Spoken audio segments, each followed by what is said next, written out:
thank you so much for taking the time out of your day to join us today. So for those who don't know, tell us a little bit about Exshore and what you do. So Exshore is leading and pushing the boundaries when it comes to electric boating, which is basically EV, but in boating. So we are designing beautifully crafted vessels that emit zero CO2 when they are out. We build them sustainable and clean in a large size factory in Sweden. We sell a lot of boats both in the US and in Europe. They are great from a UX, UI perspective. They are fully connected. You can go fast, you can go far.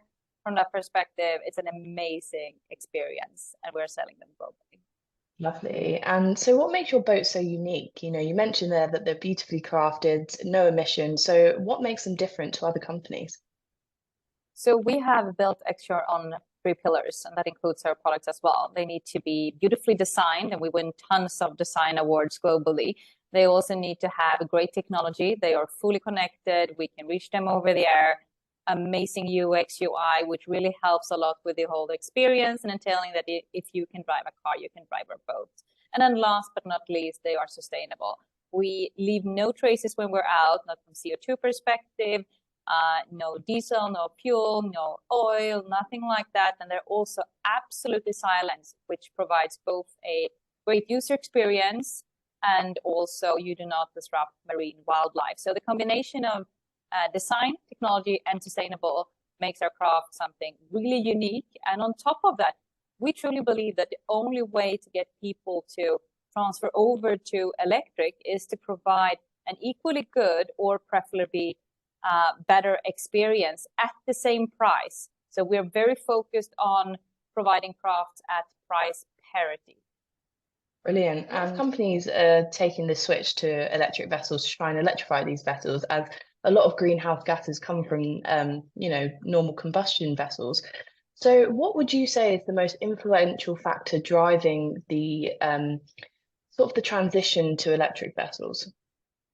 So just a few years back, we didn't know how much CO2 emissions were coming from leisure boating. I mean, you constantly think about the cars, you think about the airplanes, you think about transportation on a global way. What we're seeing is that a leisure boat emits 4 times as much CO2 as a traditional car. And that entails that in Sweden only, where we have a very short summer season, we only go boating for a few months per year, the leisure boats actually emits as much CO2 per year as the domestic flights do over a full year. So I think that no one knew how much CO2 that the boats were emitting. And up to 1/3 of the fuel is left out straight unburned into either the ocean or into the lakes. And the lakes are freshwater reservoirs. So this is a huge issue globally. And then on top of that, you're ruining marine wildlife with all the noises from the combustion engine motors. So this is a huge issue. But we didn't know that a few years back. And this is, of course, what started the movement. And now when you see this very rapid change on the car side, EU legislating that by 2035, you can only sell electric cars in the EU.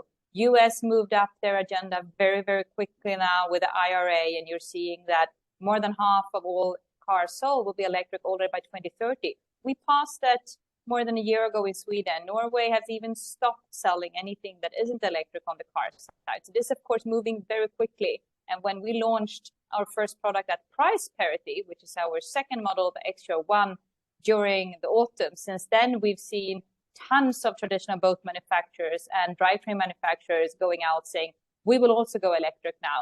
So this is happening more fast than ever in our industry, and we're super excited to be leading that. That's incredible. And so what exciting things have you got going on at Extra in the next 12 to 18 months? We just launched the biggest thing ever in our company history last autumn, which is the Extra One, which is the first high-performing boat ever to reach price parity. Very similar to, and we're constantly being compared to that. We want to be Extra, we don't want to be Tesla, but of course it's difficult to not compare to the Model 3 launch and what we've been seeing since then. So for us, we're super excited with this summer having tons of Extra Ones out on 3 continents, 60% of them in the US, and the rest in Europe, and some actually outside Europe as well. So we're super excited to see that for the first summer with the customers. So that is what we will be really excited about short term. Exciting. And you will be joining us in June at Move 2023. What are you excited for about the event? I mean, based on how quickly this is going on the EV in general, I mean, super excited to be meeting other leaders and other kind of supporters in this industry to see how can we move this forward more quickly. And it's not enough to transition to EV. We also need to get the whole supply chain to a situation where it's not only affordable, but it's also net zero. So I'm very excited to discuss that with other mobility fans out there. Well, thank you so much for joining us today, and we look forward to seeing you at Move in June. Thank you.